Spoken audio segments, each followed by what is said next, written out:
नमस्कार प्यारे दर्शकों और श्रोताओं, अंतर्मन के इस नए एपिसोड में आप सभी का पुनः स्वागत है। आज हमारे साथ चर्चा के लिए हैं wellness counsellor and meditation trainer Sandeep Kumar Vaishya ji. Sandeep ji, बहुत बहुत वेलकम आपका इस प्रोग्राम में।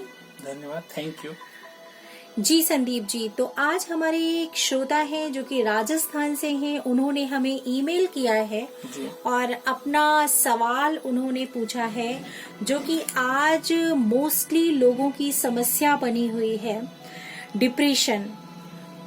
जो कि डिप्रेशन के बारे में उनका जो सवाल है वो मैं आपको बता देती हूँ कि उन्होंने कहा है कि सर आप मुझे बताएं कि डिप्रेशन के क्या क्या लक्षण होते हैं जी। और डिप्रेशन के कारण क्या क्या हैं, मुख्य कारण आप हमें बताएं।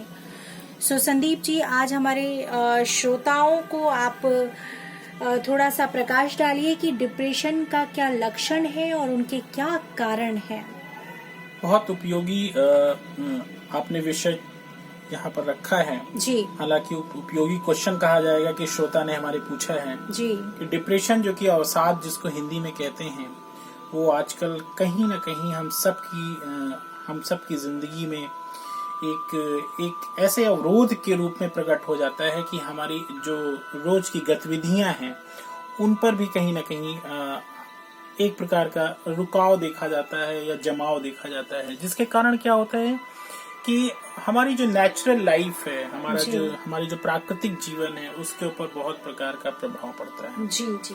सो आज हम आपको बताएंगे कि वास्तव में इसके लक्षण क्या है, कैसे आप पहचान लें कि आप डिप्रेशन में हैं या फिर आपके इर्द गिर्द जो आपकी फैमिली में है जी। तो उसको कैसे आप पहचाने कि वो डिप्रेशन में है। क्योंकि संदीप जी, पहचानना बहुत जरूरी है। जब तक हम किसी चीज को नहीं पहचानेंगे तब तक हम उसका उपाय कैसे कर पाएंगे। बिल्कुल सही आपने कहा। तो आज हम चर्चा करेंगे कि उसके लक्षण क्या हैं जी, और उस पर हम प्रकाश डालेंगे। तो फर्स्ट यही है कि होपलेसनेस या होपलेस आउटलुक, कहीं न कहीं निराशावादिता की हमारे अंदर से निराशा हर प्रकार से झलकने लगती है।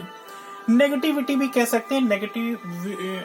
जो नेगेटिविटी है उसका पार्ट है निराशा का। कहीं न कहीं हर चीज में हमें रे ऑफ होप नहीं दिखता है जी। हमें ऐसा लगता है कि शायद अब ऐसा नहीं हो सकता, ऐसा नहीं हो सकता जी।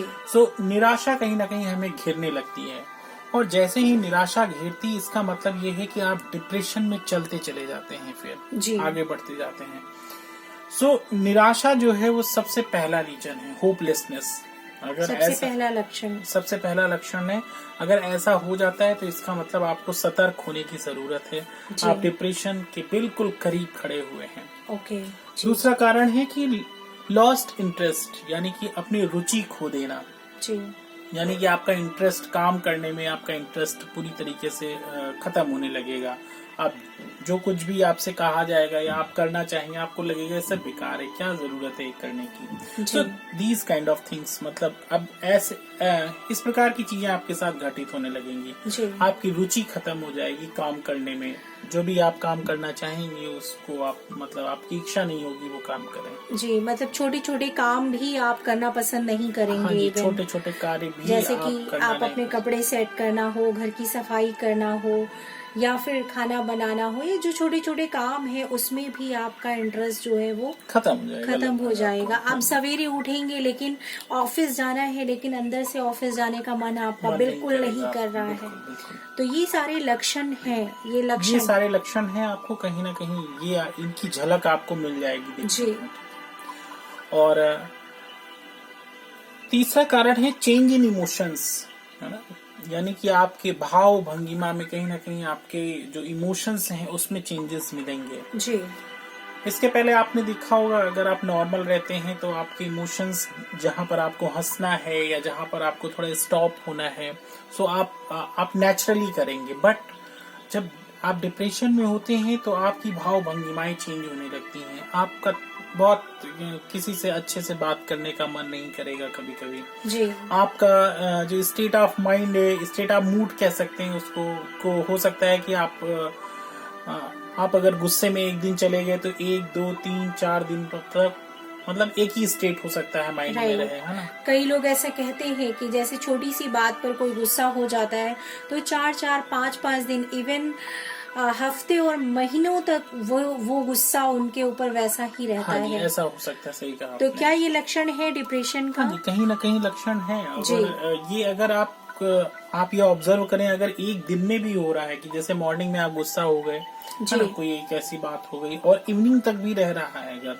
जी। तो इसका मतलब है कहीं ना कहीं आपको काम करने की जरूरत है इस पर। इसका Okay. मतलब डिप्रेशन के चांसेस हो सकते हैं वहाँ हो पर। सकते जी। तो ये था तीसरा कारण। फोर्थ कारण ये है कि एपेटाइट चेंजेस, भूख जो आपको है, भूख में आपके चेंजेस आएगा। कभी हो सकता है कि बहुत ज्यादा लग जाए, या फिर ऐसा भी हो सकता है कि आपका खाने का मन ना करे। जी। तो इसमें क्या है, आप ज्यादा भी खा सकते हैं, कभी कभी कम भी खा सकते हैं। तो ये भी एक लक्षण है डिप्रेशन का। तो इसको भी आपको पहचानना होगा कि आपका इंटरेस्ट खाने से हट भी सकता है, या फिर आपका सारा ध्यान पता चले खाने पर ही चला गया। जी। ऐसा भी होता है। जी। ये था चौथा कारण आपका। जो फिफ्थ रीजन है, अभी हम आपको जो मुख्य रीजन है वैसे हम बता रहे हैं आपको, जी। और इसके बाद भी फिर इस पर चर्चाएं करते रहेंगे हम। जी, बिल्कुल। क्योंकि ये एक ऐसा टॉपिक है जो हमारे श्रोताओं के लिए बहुत ही यूजफुल है, उपयोगी रहेगा। और जो फिफ्थ रीजन ये है स्लीप डिस्टरबेंस। कहीं ना कहीं आपकी नींद डिस्टर्ब हो जाएगी, या तो आपको नींद आएगी ही नहीं, या तो बहुत कम आएगी, या तो फिर कभी कभी ऐसा भी होता है कि हम बहुत ज्यादा सोने लगते हैं कभी कभी डिप्रेशन में, है ना? ऐसा भी होता है। ऐसा भी होता है हाँ जी। कि आप बहुत ज्यादा सोने लग जाएंगे। इवन जो नेचुरल नींद जो है वो 7 से 8 घंटे तक होनी चाहिए, है ना, जो बताई गई है, एकदम राइट जो नींद है। लेकिन आपने कहा कि ये लक्षण हो सकता है अगर आप 10-12 घंटे तक सोते हाँ, रहते 10-12 घंटे इसलिए वो आपका हो जाएगा क्योंकि स्टार्टिंग में आप जब सोने के लिए लेटे तो आपको नींद ही नहीं आई, राइट। और फिर वो क्वालिटी वाली नींद नहीं आई। अब जब क्वालिटी वाली नींद नहीं आएगा तो वो स्ट्रेच हो जाएगी आपके आवर्स। जी। जी। तो ये चांसेस हैं कि आपको नींद भी डिस्टर्ब हो जाए, या फिर हो सकता है आपको नींद आए ना। कई बार ऐसा होता है संदीप जी कि रात को जो सोने के लिए रात बनी है उसमें तो हमें नींद नहीं आती है। उसमें कई लोग ये शिकायत करते हैं नींद नहीं आती है, और पूरा दिन वो सोते हैं फिर। सो ये भी एक लक्षण हो सकता है कहीं ना कहीं। हाँ जी, बिल्कुल। इसके वो एक अदर रीजन भी है जिसको हम फिर और भी डिस्कस करेंगे आपसे कि वो क्या रीजन है कि जब हम रात भर नहीं सोते हैं तो दिन में सोते हैं फिर। हालांकि आपने सही कहा कि जब वो है तो इसी का पार्ट, कहने का मतलब कि स्लीप डिस्टर्ब हो गई। जी। जी। ये तो इसके अंदर तो आएगा ही कि आपकी स्लीप डिस्टर्ब हो गई, then you will feel that kind of disturbance in your sleep, right. So ये 5 रीजन आपको हमने मुख्य बताए हैं, और भी कारण हैं हम आपको बताएंगे आगे जब आप प्रोग्राम करते रहेंगे, हम आकर के उसमें डिस्कस करते रहेंगे। जी, मैं आपको बताना चाहूंगी अपने प्यारे श्रोताओं और दर्शकों को कि अगर आपका भी कोई ऐसे मन से संबंधित क्वेश्चन है जो कि आपके मन को डिस्टर्ब कर रखा है, तो आप हमें अपने मन से रिलेटेड कोई भी बात पूछ सकते हैं। हम इस प्रोग्राम के जरिए आप तक पहुंचने का प्रयास करेंगे, उसके समाधान को आप तक पूरा पहुंचाने का प्रयास करेंगे। हमारा 5 डेज का मेडिटेशन कोर्स अवेलेबल है। अगर आप करना चाहते हैं तो स्क्रीन पे दिए हुए नंबर पर आप हमें मैसेज कर सकते हैं। हम आपको प्रैक्टिकल रियलाइजेशन के साथ साथ 5 डेज का मेडिटेशन कोर्स अवेलेबल कराते हैं। तो अभी जैसा कि हमने बात किया कि क्या लक्षण होते हैं कि हम डिप्रेशन में हैं, सो इसी के साथ मैं इस प्रोग्राम में से लेती हूँ विदा। फिर मिलेंगे एक नए टॉपिक के साथ। लेकिन यूँ कहें कि अभी डिप्रेशन के जो प्रमुख कारण हैं उनको जानने के लिए हम नए एपिसोड में इसकी चर्चा करेंगे। तब तक के लिए अपना ध्यान रखें, खुश रहें, प्रसन्न रहें। जय हिंद।